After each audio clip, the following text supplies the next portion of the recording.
Alaikum salam. Alright, now we're good to go.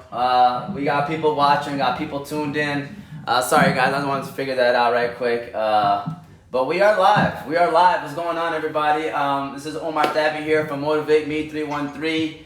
We have a amazing panel again today.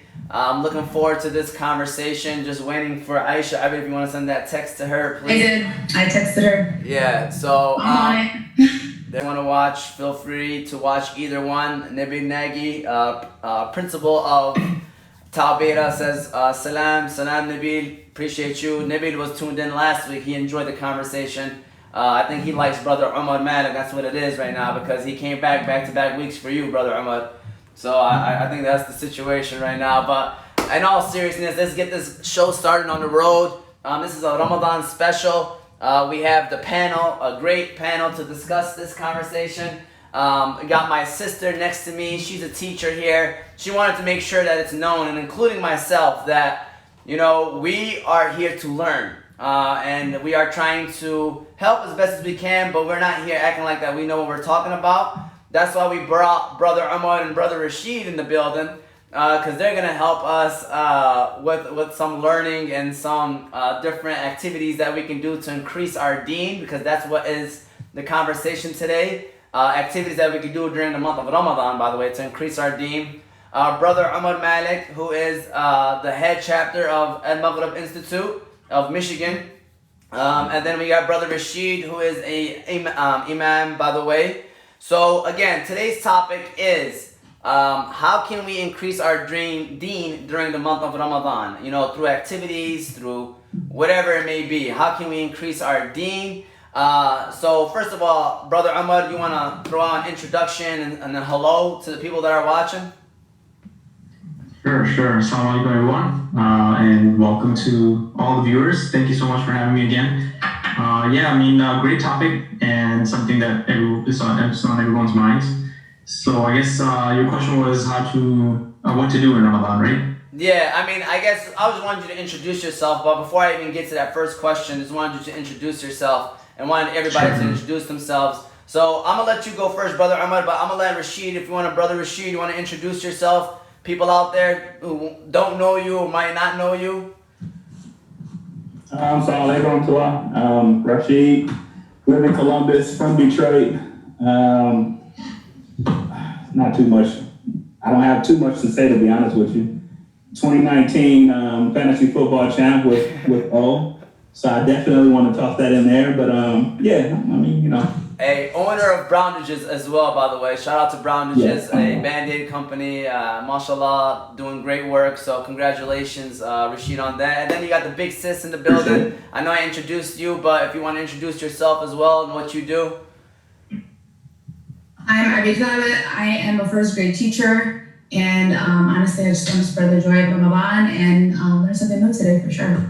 Awesome. And by the way, we work at the same school too, so it's like we're getting too used to seeing each other. It's a little too much now. I was getting to that point, but all right. So brother Omar, let's get it started. I'm gonna go ahead and dish it to you first and foremost. So the first question is, can you explain to people out there that are probably watching, explain to people what is the month of Ramadan, and as best way as you can, because I know there's like a lot of different routes you can take with this one. Yeah, sure. Obviously, the obvious one that I'm sure everyone is aware of, not just the Muslims, co-workers, is starting to show up even in our vacation calendars at work. It's a month of fasting. One of the fifth pillars of Islam, an obligation to fast the month of Ramadan, which is the 9th month of the Islamic calendar, and usually it follows the lunar calendar, so it could be 29 or 30 days. And a lot of people will be fasting. There's a lot of excitement because when you break the fast, by the way, it's not fasting the 24 hours. And yes, the fasting does include food and water because most people get shocked, especially outside of the Muslim community, that you can't even drink water. So I'll just let that, just want to throw that out there. Yes, no water either. But basically, it's from sunrise to sunset. And then when you break your fast, it's one of the most joyous moments. Actually, the Prophet Muhammad said that one of the two times when the believer would feel joy is the time when he breaks his fast, and the other time will be when he meets his Lord. So we all hope to meet our Lord in a good state of spiritual well-being and health, and we hope to succeed in the next world. So those are the two moments of joy, and it's truly a joy when you break your fast with your brothers and sisters in the faith. And also a lot of times I've seen non-Muslims join us too, and they fast just to feel the other benefits that come with fasting, which is you think about those that are less in that have less than you. And actually I believe traveling and fasting are two great ways to really understand how much we have. Because when you deprive yourself of something that is very easily accessible, and you realize that most everybody somehow is attracted to this month. So it's just a beautiful month. And one thing that I do want to mention though is the month of Ramadan in the Quran itself, however, is mentioned as the month of Quran, not as the month of fasting. So that's something I'm sure we'll have more discussion on that today. But that really the only verse that mentions the month of Ramadan in the second chapter of the Quran introduces Ramadan as the month of the book, the Quran, not as the month of fasting. So just want to let you guys know of that little tidbit. And hopefully we can carry on the discussion, because Quran should be really another big discussion other than the fasting and the typical things that most people are aware of. So hopefully that did some justice to some introduction there. Yep, definitely. I appreciate that, Brother Omar. And I'm going to dish it to Brother Rashid. If you want to add on, I'm sure he covered a lot, and the question is really, there's only so much you can add on. But if you want to add on to what Brother Omar mentioned, if there's something else that you want to add on to teach people about the month of Ramadan. So the month of Ramadan is a holy month for the Muslims. And it's important for us to understand that, number one, God created us, right? So he knows what's best for us. And it's important to know that Ramadan or fasting isn't just prescribed to the Muslims. Like all of the people of the book, they have a fast. We just came out of the Lent season, so Christians had a type of fast. So I think fasting, for some of the benefits in fasting is that it helps us refocus, number one. And also, like Brother Omar was saying, it helps us to also become more empathetic to what's going on around us. So when you can't eat, hopefully you should feel as well. So it's a great opportunity for us to grow. And again, Allah subhanahu wa ta'ala, God gave it to us for a reason. So it's important for us to just make sure that we do everything possible to do what we are supposed to be doing, and get the benefits out of it. So that's what I would say. Thank you, Brother Rashid. I appreciate it. And we have people on Instagram saying they can't wait for the month of Ramadan. They're happy it's around the corner. And speaking of Instagram, we got the Instagram influencer in the building and / teacher, the cousin, Sister Aisha is in the building. I'm sorry I'm late. Fine, it's okay. Just wanted to share, we're talking about the month of Ramadan, and I don't know if you heard Brother Omar's answer, but I'm sure you heard Brother Rashid's. I don't know if you want to add on to anything else that you wanted to mention, like to tell people out there who might not know what the month of Ramadan is. Explain it to them. Yeah, just feeding off what they said. Honestly, like Ramadan is kind of just a time to connect with God. And it's so much more than the food and the water and all of those things that we're abstaining from. It's the biggest takeaway is to just find that time to find your connection with God. And I think that's the most important takeaway. Thank you, Sister Aisha. And big sister, Abeer, did you want to add on anything else to everything that was mentioned? You're muted right now. Seeing that. They pretty much covered it. Honestly, I'll be ready for the next question about what Ramadan means to me. I want to just repeat what they said. Well, there you go then. Well, let's start off with you then. What does Ramadan mean? What does Ramadan mean to you, big sis? And this answer, obviously, everybody's probably going to have a different one. But go ahead. What does Ramadan mean to you? So, Ramadan for me is a time to be selfish about your time. You need to focus on yourself and reflect on what you need to grow as a person. You become conscious of what you actually use your time with. It's your time to perfect your deen, to find peace and clarity with the person that you are, and then, the evils that you have inside of you. It's the time where I declutter everything in my life, everything in my house, everything in my mind, everything at work, and just focus on my personal self-growth. I begin to learn how to self-control and have willpower. And all together, it's my time to reset, reflect, and recharge. And like the biggest thing about Ramadan for me is trying to get as much barakat as possible, because it is the month of barakat, and it is the month where all your deeds are multiplied. So it's just packing it up with as much good deeds as possible to get the reward and to build your relationship with God. What is barakat, by the way, for those that might not know what barakat is? Like just good reward and good help me out, guys. Yeah. But like just Brother Omar, what's the definition of barakat and the English term of barakat? Well, I can kind of give you an example. So some people could, for some people, $100 could be, or let's actually take an example like a dinner table, right? Some people can have a great family time, enjoy their food, and it might not be much, maybe some salad and a few other things that they can afford. Whereas others could have a course meal, lavish, get together and everything, but they still, are not having a great time. So barakah is not something tangible. It's something where it just, when you do something good for the sake of God, He puts this internal happiness where even the little feels like a lot.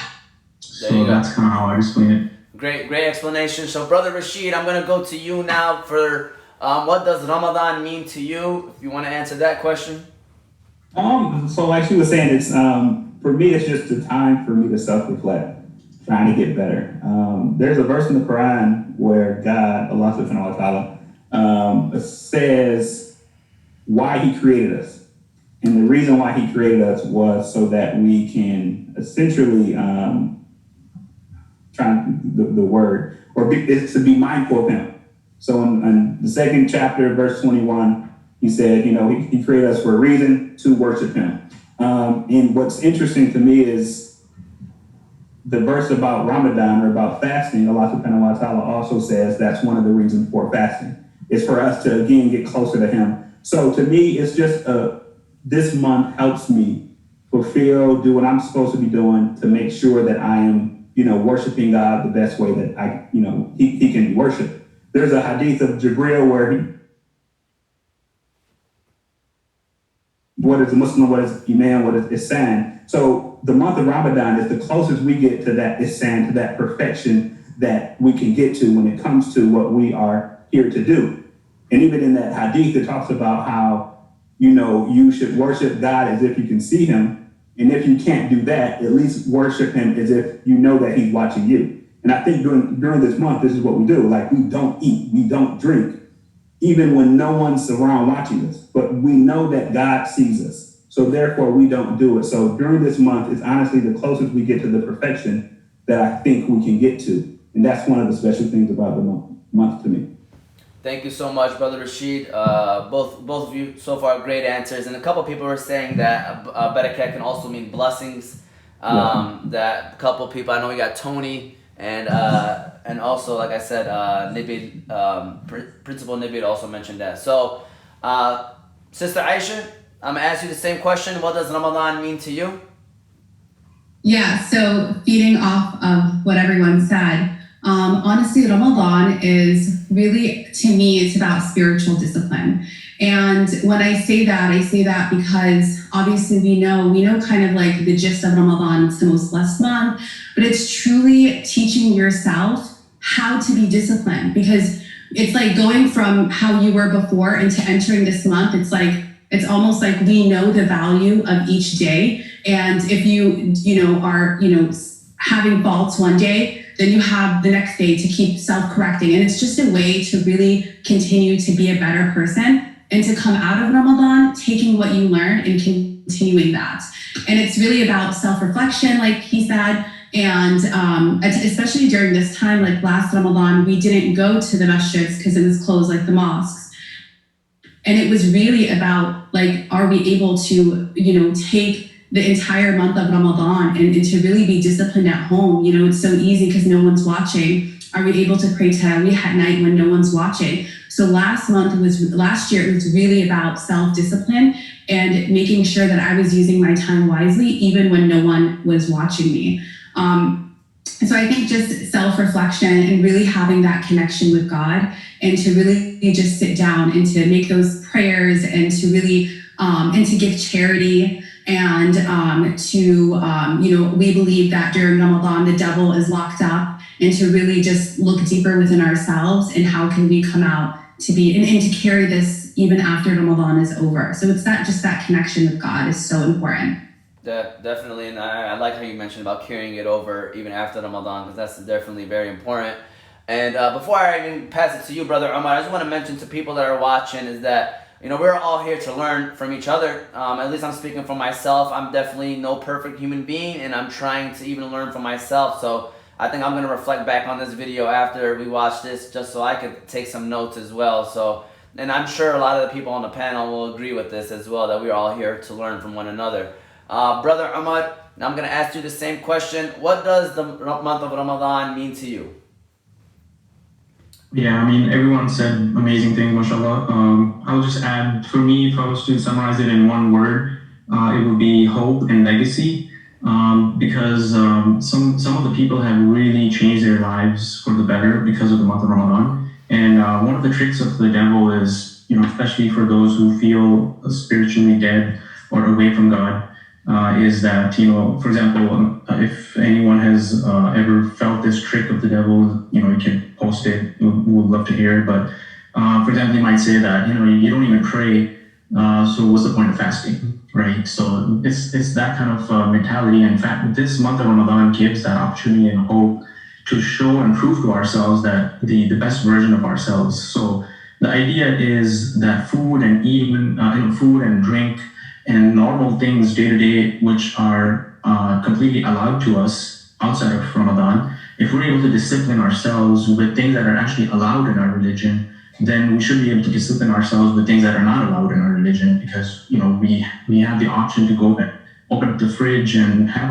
a sip of water. But I don't know, I'm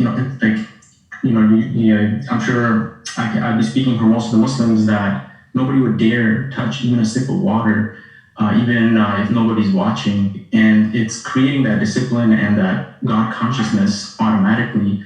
And when people don't realize that they already have a very high state of belief, for you to not even touch a sip of water, even if no one is watching, because it's really sincerely done for the sake of God. And then you can prove to yourself after the month of Ramadan that, I can be a much better person because I proved it to myself. So I think one thing I recommend, and I'm sure we'll discuss that in the recommended things to do in Ramadan, is to have like a legacy focus. Pick one thing that you can change about yourself, and you will be able to change that, because as the psychologists also mentioned, that in about 21 days, if you can do something consistently, it becomes a habit. So it's like, so Ramadan is a training ground for the rest of your life.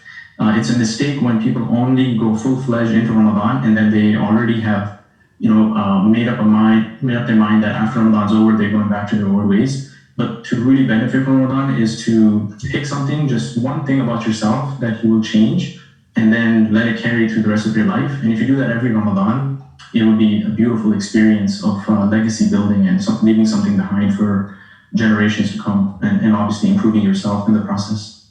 Yeah, great. Thank you guys for all those answers. We have Councilman Chowdhury just chimed in and said great topics to talk about. And then we got people on Instagram giving people shout outs, by the way. So if you guys want to see some shout outs, check out Instagram. So the next question, I'm gonna move on. By the way, if you're on the panel, if you're watching, and if you guys want to ask any questions, feel free to shoot them. I got Instagram and Facebook in front of me. So we could definitely ask the panel any questions you guys might like or want to know, and hopefully they can help out. So Brother Rashid, I'm gonna start off with you for the next one.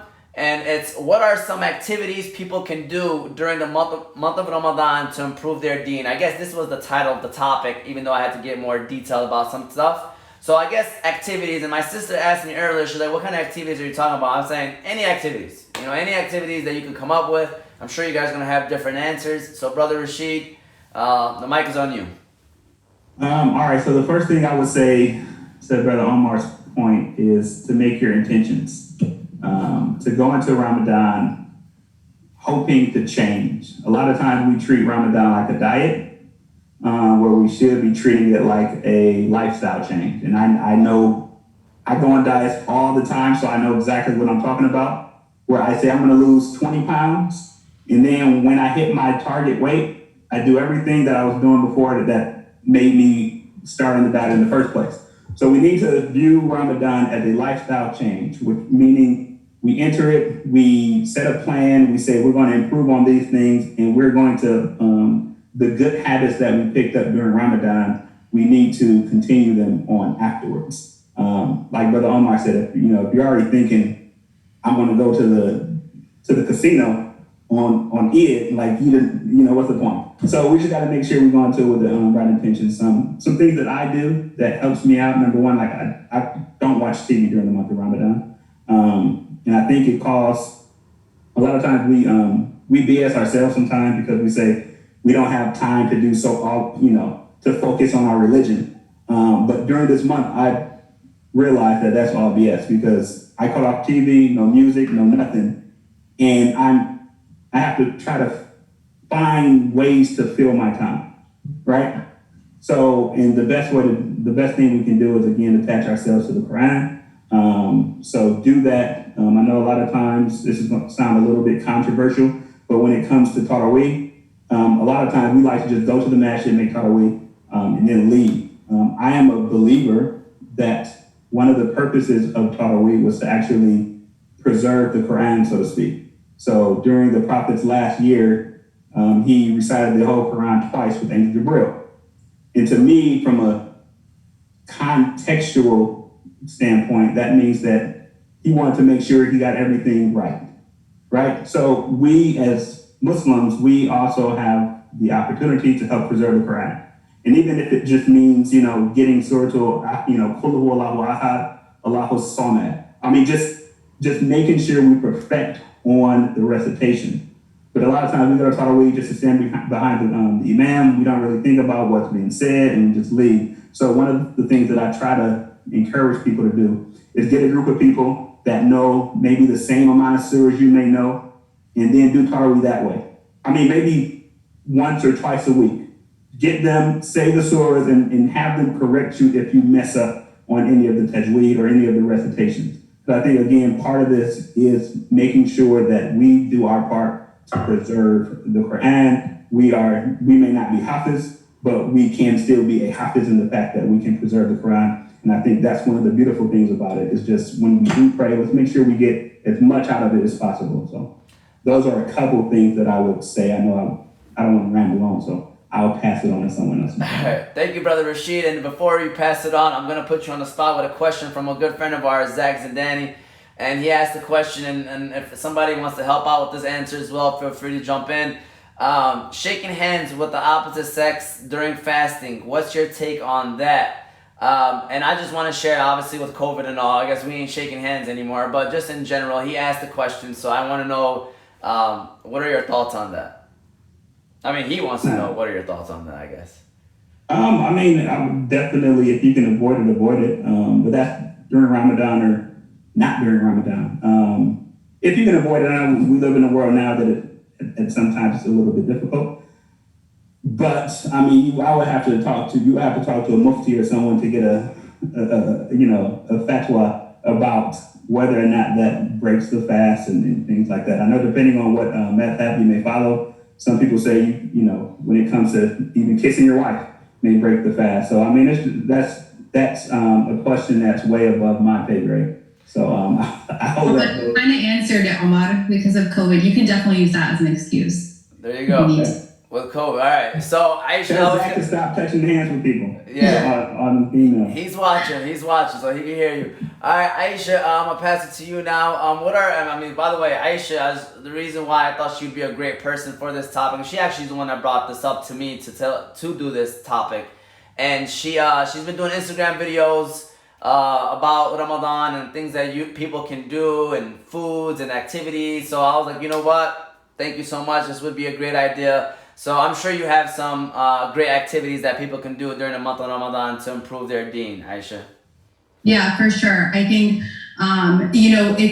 for me, Ramadan doesn't have to be like, oh, you have to be on a strict routine every single day. You can just implement small things daily. Like for me, I started a dua book. So I have it actually right here. And so I like to jot down my dua so that I don't forget them. And then every day I can just go back and, just taking notes. I have a list of spiritual books that I want to read, and I have a Quran goal. So spiritual books like, could be like Allah Loves. That's a current book that I'm reading by Sheikh Omar. And I'm also making a Quran goal for myself. So if I know that, I can't finish the Quran for the entire month, as long as I make a goal towards it. And then I also have 2 kids, so they're always watching me. And I know a lot of people have kids. And I think that the way you go about Ramadan is teaching a lot to your kids too, decorating your home and making it that Ramadan, like my son, he's 8 years old. He's not fasting yet, but he's starting to practice like half-day fast. And he's like, Mom, I'm so excited for Ramadan. Ramadan is in 8 days. Like he's counting down to Ramadan because of the way that we're kind of making it seem like it's like this beautiful like time to reflect, and we get to go to Taraweeh this Ramadan, and we get to see friends and family and so forth. So I think that every day you should try to make Ramadan just a really beautiful spiritual day and make small goals, and inshallah you'll get there, and then build those habits and take those habits with you. I think that's my takeaway. Definitely. Thank you so much. Brother Omar, I'm going to pass it on to you now. You got some activities that people can do during the month of Ramadan to improve their deen? I would say, Sister Aisha gave some really good tips. Getting the kids into it. If you have kids, obviously, there's many things you can do. But as far as goal setting, right, that's something really important because it's important to have a plan, right, while you're going in. So what I've been telling people is what I've learned from the shiur and found beneficial was to have a goal for 3 areas. One is your acts of worship, right? So you should have goals and what you're trying to improve, and specific goals, whether it be the Quran recitation, how much you're going to recite, what days, what times you're going to do it. Should also have a character goal on what are things about your character that you'd like to improve upon. It could be simple as, some people have a hard time saying salams to others, and that, saying salam really changes the mood. That's just one simple example, but, having a character goal as well is really important. So you see an improvement in your person, because we know that the Prophet mentioned that there will be certain people that would go through the month of Ramadan gaining nothing but hunger and thirst and a lack of sleep because their character didn't improve. So there should be one goal on character, and then one other one would be dua. So since Ramadan hasn't kicked in yet, dua is an amazing gift from Allah subhanahu wa ta'ala. And there's so much blessing in this month that a lot of people don't spend too much time figuring out what they want to talk to Allah about and what they want to ask Allah. So one of the activities, actually there's a seminar that we took multiple hours, and it's actually very unfortunate. A lot of people don't really take dua as something serious because it could be a life-changing thing for you. So last Ramadan, we went through a seminar and we were taught how to make six specific du'as that you're going to ask about throughout the month of Ramadan. And they have to be du'as that are, that you're passionate about and you want to talk to Allah about. Alhamdulillah, this Ramadan, I can tell you that almost all of those du'as were accepted, including change of community, buying a house, the goals that I have for my children, for my in-laws. I mean, it was big stuff, and it all came true, subhanAllah, because you really put focus in du'as. So that's another thing I would highly recommend people putting time in. Yeah, definitely, man. SubhanAllah, and that's beautiful, man. And to see the du'as definitely come to light, that's definitely something beautiful. And I want to just quickly piggyback off what Aisha was saying about getting the kids involved, like, having decorations, like, Principal Nabi even mentioned. He said it's very important getting them excited with decorating the house and stuff like that. Like they definitely do look at that stuff and they're watching, and they don't be surprised that, you know, as early as 2-3 years old, like, you know, they'll buy into it as long as you are making them excited about it. So definitely that. And then brother, I got a question, man. Are you in Michigan right now with that background and that beach? Like, are you enjoying yourself right now having this conversation? Actually, Zoom did that to me. I tried to remove the background. I don't know why, but yeah. All right. Well, thank you so much. All right, I'm gonna go with Sister Abeer, if you can. What are some activities that people can do to improve their deen during the month of Ramadan? Okay, so everyone said some great ideas. One thing that I like to do during Ramadan is build my relationship with my family. I really, really try to, especially with COVID last year, there was nothing to do. You couldn't really do anything. As a family, we did walks. And I'm talking about not just our specific family, my uncles, my cousins. Like, I don't know if you guys know Uncle Eddie, he's not on here, but we used to go to his house and literally walk around his block.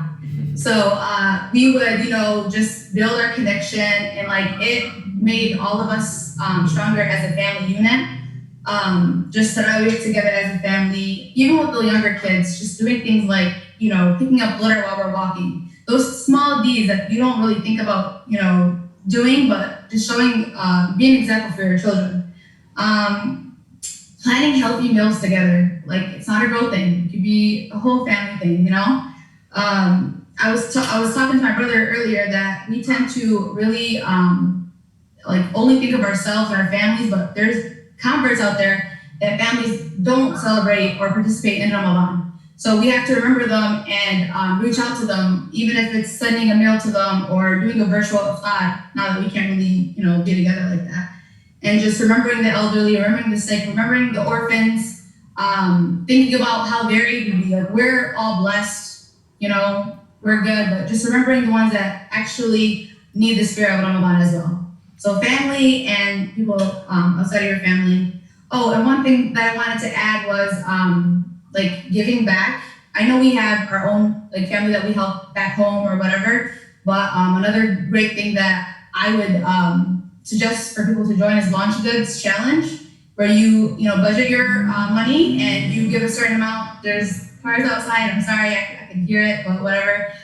You just donate a certain amount. You don't know where it's going. You tell them, this is how much I want to give, and they'll like pick a specific you know, charity that they'll give it to. So, you know, they say give where your left hand doesn't know what your right hand is giving, if I'm correct. And it just feels good to know that you have all this going on at the same time. So yeah. Definitely, and two takeaways off of that. Number one, we appreciate you calling him Uncle Eddie because he would not want his government name on here. And number two, Nibi Nagy did say something that I agree with, because I wasn't all about that healthy tip with the food stuff, even though it is the right thing to do. But he said you can't take away those sembusas though, and I agree with that one. And it's funny because Nibi must know the questions, because that leads us to our next segment. Can I add one? Yes. Can I add on one thing though? Yes. When it comes to things that we may be able to do.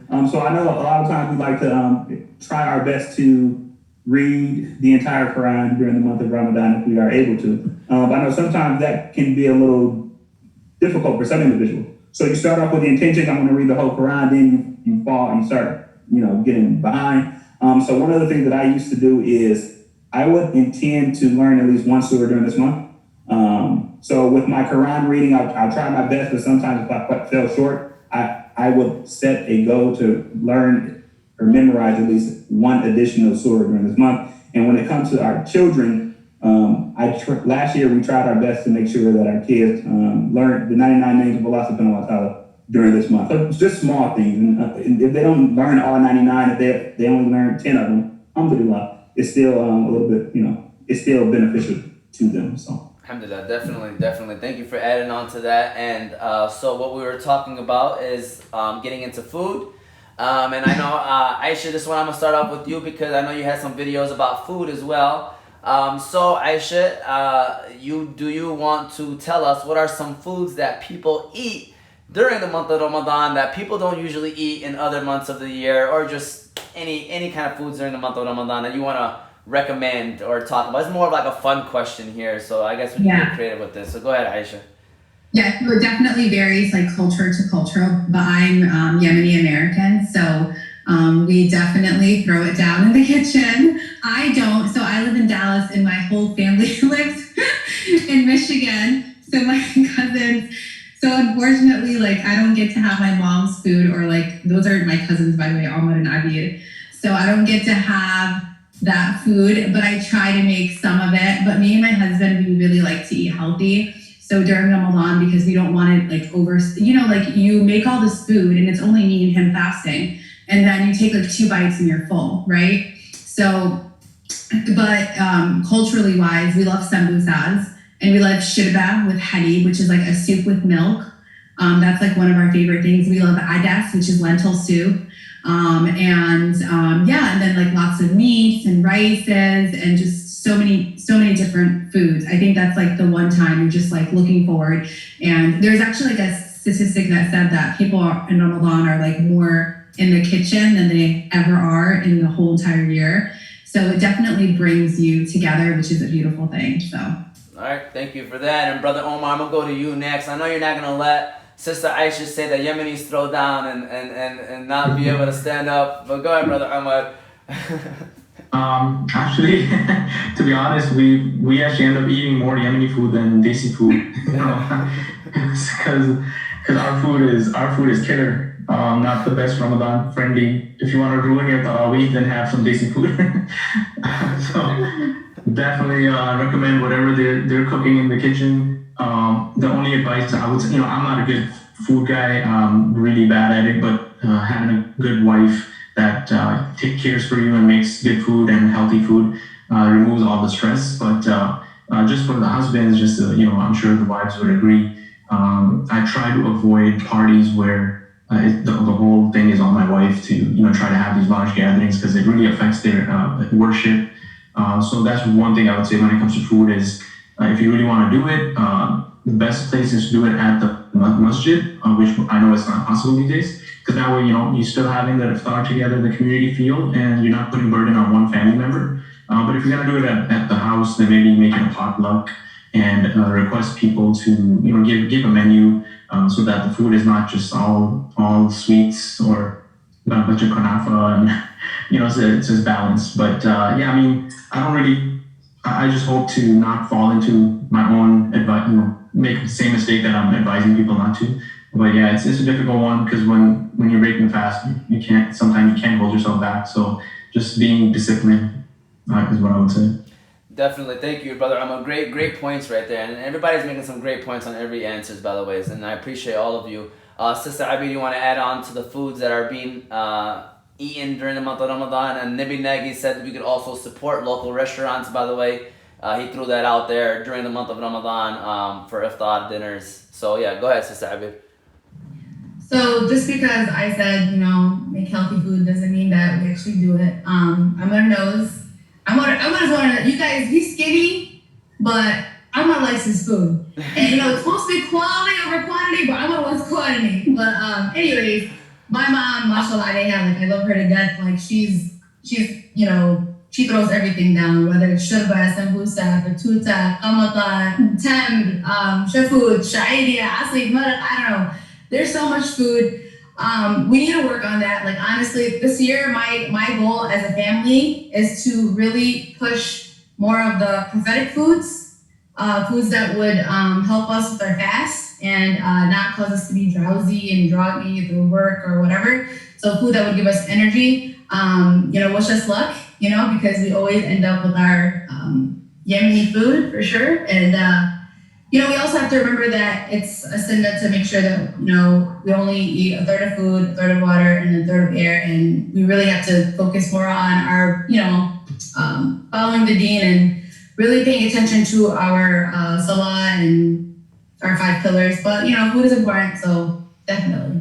All right, and then by the way, I just want to share that our cousin, Spice It With Sosen, she's also an Instagrammer who does food and cooks food.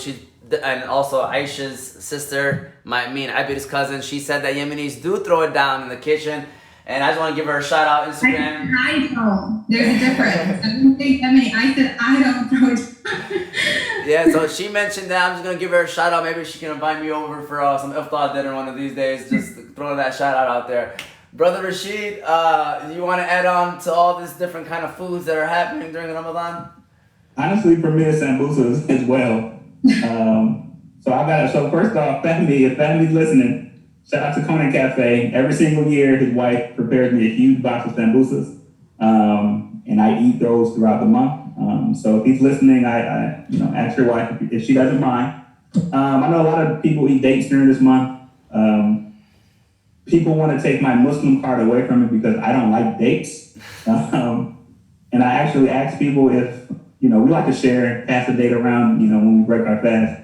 Please don't offer me a date because I will eat it and it's not good to me. So give me a cup of water or something. But yeah, with samosas, that's it for me, to be honest with you. All right, thank you so much. And dates. I feel like people are either like them or they don't. And I don't. Yeah, I don't mind eating a date, but I usually. There's so much benefit that comes from the date. Like that's why it's more.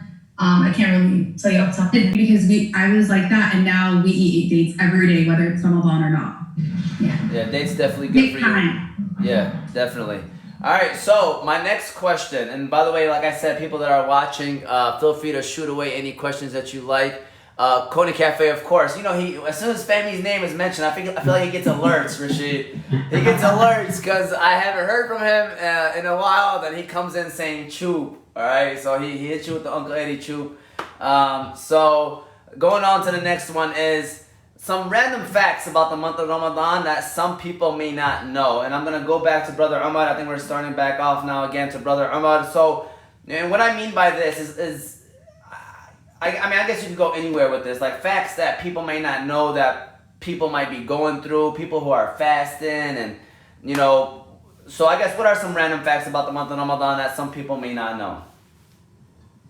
I would say like I was saying earlier that Ramadan is actually introduced in the Quran as the month of Quran, not as the month of fasting. And Quran is the biggest miracle. It was revealed. Actually, we believe that all the scriptures were revealed in the blessed month of Ramadan, one way or another. And the preservation of the Quran, it happens in the month of Ramadan, like Brother Rashid was saying, because it's a miracle to just see people who have memorized the Quran in almost every corner of the world doing the same thing, which is a testimony to the fact that Quran is preserved. You can bring a Chinese person, Bengali person, Yemeni, any part of the country, put them in the same room, and they will be reciting the exact same thing. It's just a miraculous feeling to just go and listen to the Quran, and that happens in the month of Ramadan, cover to cover, right? And you see that live happening in front of you in every mosque.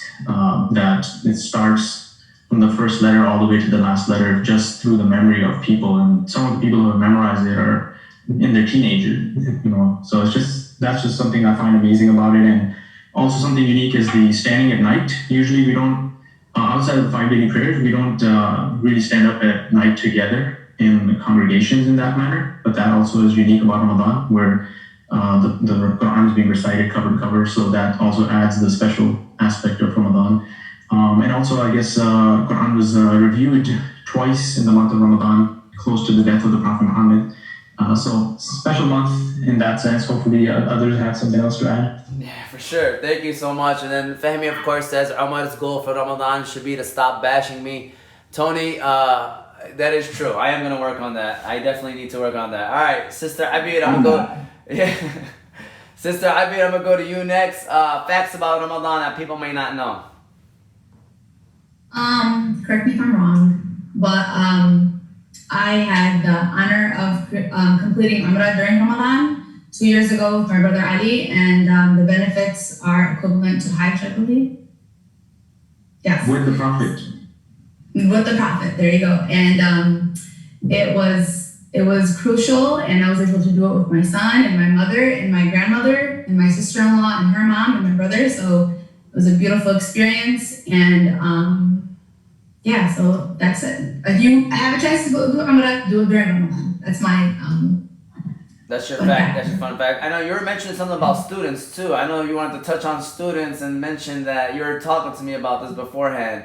Did you want? Yeah, that's for the advice. The Oh, last okay. question. All right. I just wanted to make sure we was on the same page because I wanted to give a shout out to the kids too, man, because the kids definitely deserve the credit. That'd be fasting, especially like we could talk about it for the next one. So, brother Rashid, I'm gonna move on to you. What are some random facts about the month of Ramadan that some people may not know?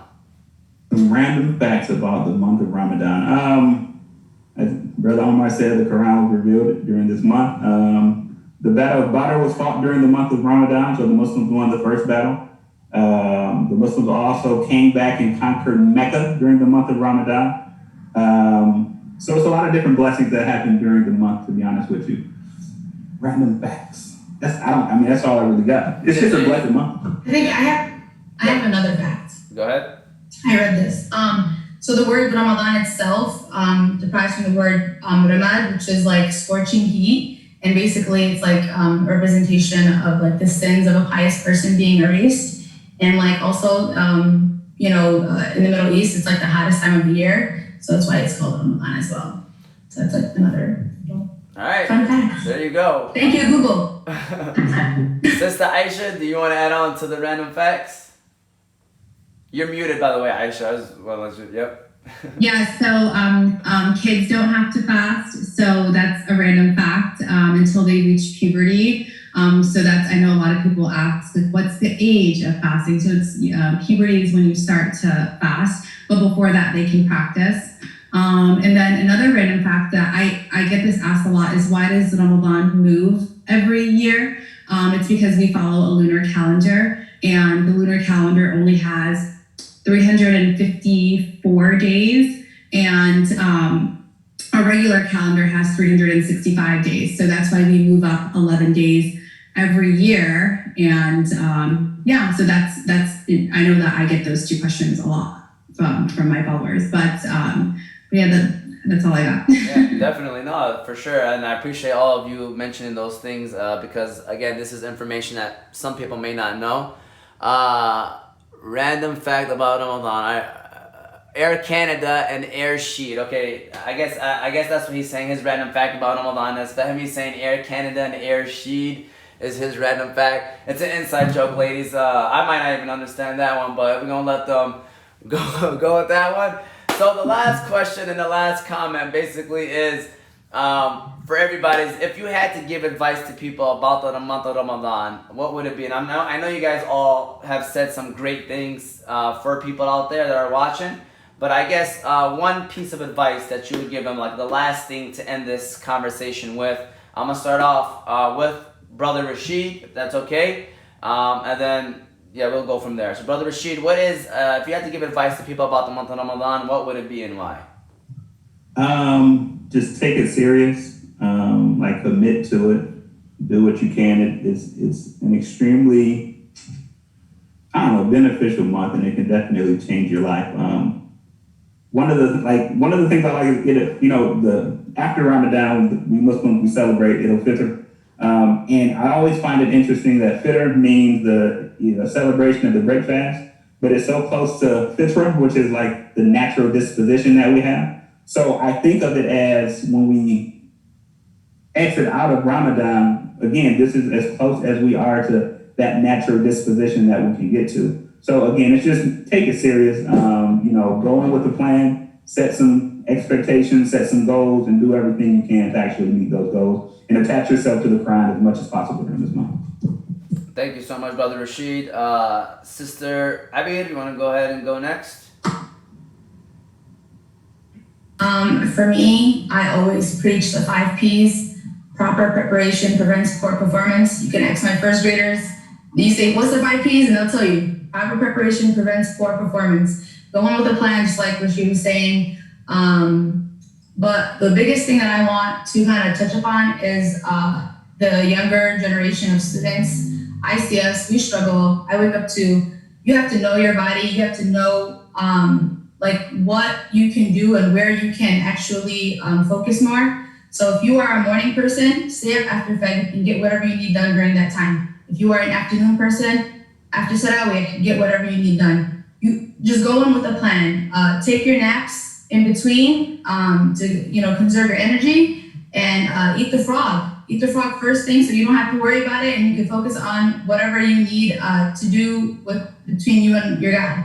And the biggest thing is to be vulnerable. If you're at school and you're really tired, let your teacher know. If you just communicate. Like if you get into an argument with someone, say sorry. Be like, I'm so sorry, I'm just, I'm a little tired, I apologize. Try to avoid any unnecessary, arguments or anything that will interfere with your relationship with God and getting closer to Him. So other than that, just, prepare and try execute, and hopefully you'll be able to succeed. And like Ahmad was saying earlier, Malik, Ramadan sets you up to build good habits. It's 21 days to get a habit. So Ramadan is set up, subhanAllah, for success. As long as you continue to follow through, everything will be fine. So yeah, that's fine. And I just want to piggyback off what you're saying, that it's important to share to people, that telling them that you're fasting, because like Snickers famous commercial says, you're not yourself when you're hungry. The only difference is that we don't have a Snickers to just snack on to get us through the moment. By the way, I'm working on a sponsorship with Snickers. If y'all haven't figured that out, I'm trying to get a sponsorship with Snickers. Aisha, I'm gonna go ahead with you, and then we're gonna close it out with Brother Omar. Aisha, what is the advice that you want to give to people for the month of Ramadan? My biggest advice is to truly use your time wisely, and I can't emphasize that enough. I think that we go into Ramadan with all of these wonderful goals, and then the day just goes by so fast, and we don't realize that we missed a great opportunity to just sit and reflect. And just like Abeer said, set up your day. Like even if you know you can't meet your goals, time block yourself. Read a couple of pages. I know that there's actually a way to read the Quran read the entire Quran if you read 5 pages every prayer, or time block yourself, and stay off social media. I think even for me as a person, influencer on here, I stay away from social media. I take a step back. I try to put my phone down more. I think nowadays we are so distracted with the world. It's so easy to pick up. I mean, I have 20 notifications on my phone as I speak. And to really just zone out and to shut that off and be and I even tell my friends, I'm I won't pick up the phone as much, I won't be able to talk as much, because I want to protect myself, and I want to make sure that I don't have an opportunity to backbite. I don't have an opportunity to get myself in those situations I don't want to be in, because we don't know if we're going to make it to another Ramadan. So I really truly want just to really, when you go into it, use every minute that you have to just try to, to grow and find that connection with God. For sure. Thank you. And then Brother Omar, do you want to close us out on this one? Yeah, I'm sure. Actually, there was Sister Aisha mentioned Sheikh Omar Suleiman. He's mentioned something about a hadith today that I had never, thought about. I'm sure everyone has heard of this among the Muslims for sure, that there's a special door to paradise called Rayyan, which is for the people of fasting. To me it was whoever fasts goes through that door, and then there's a door for people who pray. But the question is, we're supposed to do that anyways. So what's special about the door of Rayyan, the door of fasting? So I used to think that it's basically those who love fasting, and not just the month of Ramadan, but outside the month of Ramadan. But there's another opinion, which is the attitude and your legacy type of thinking about the way you fast, and making it something that you really feel you're in a competition. This is a training ground, and you're in a competition to gain as much good as you can, because it's such a golden opportunity that, like Sister Aisha said, you might not get an opportunity again in your life. So there has to be that urgency, that feel of alhamdulillah, we're talking right now. So we should feel that sense of urgency right now, that what's about to hit me is something so great that losing out on it is just not an option. So as far as the burning out factor, Sister Aisha from our Kabila Ittihad, the program, she actually gave a really good suggestion about this. A lot of people, the way they go into Ramadan is the first 5 days, they will go full-fledged into it. And then from day 5 to 20, they burn out. And then they try to make a comeback when the odd night starts on day 21. Instead, what we should try is to go with the steady pace for the first 20 days, and then pick up the pace in the 21st night. night onwards, because those are the odd nights. So as far as pacing yourself, that's also important. And also don't forget the last week that we're in right now of the month of Sha'ban, which is again something I never, thought about, because Sheikh Omar Salman today asked that question, that as we're speaking right now of goal setting and big things coming, for example, the last third part of the night is the most blessed time of the night. There's many times that are close to the ending that are the most blessed. So we still have the last week of Sha'ban left. So if you want to get up with the Hajjud or night prayer, if you want to recite more Quran, whatever the goals are, we should be taking advantage of this last week of Sha'ban to really get into that training before we hit Ramadan. And I'll just encourage everyone to make this something that you take at a steady pace with goals and a competition, a sense of urgency that you want to be the best version of yourself, inshallah. Inshallah, and alhamdulillah, man, for everything. Alhamdulillah for all of you. Thank you to all of you for doing this. This is very, I feel like it's a blessing having all of us here and having this conversation. And I know that people are definitely going to benefit from this, that are going to watch it now or eventually watch it later. Anyone else want to give any last closing statements? I'm going to give you this pen. I'm going to dish it to you. Does anybody want to add anything else? If not, again, thank you all four of you. And thank you to everybody that was watching. This is a Ramadan special on Motivate Me 313. And anybody that's watching, and to any of you, if you guys have any ideas, like I said, this was Aisha's idea. She mentioned it to me and I was like, this would be great.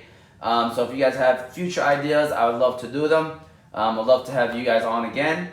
Aisha, looks like you want to say something. Did you want to say something, Aisha? No, I just wanted to say thank you so much for everyone being here today. Thank you to my cousins. It's so nice to see you guys. But alhamdulillah, truly, I learned so much. And I think going into just even talking about Ramadan, like having these open dialogues is really nice going into Ramadan. It really just sets that momentum. It definitely does, I feel like I got more into the mood just off of tonight for sure. So thank you, everybody. And if we have nothing else to say, Thanks, Omar. Yep, no problem. Thanks for organizing these, and please, you gotta protect me from Fahmi. This guy's in a lot of trouble. Yeah, I know. We all gotta protect each other from Fahmi, because he definitely could take our fast away with his actions sometimes. Well, thank you guys, and thank you everybody that watched. I hope you guys all have a great rest of your night, and Ramadan Kareem and Ramadan Mubarak to everybody. Appreciate it all. Take care. Assalamu alaikum. Wa alaikum.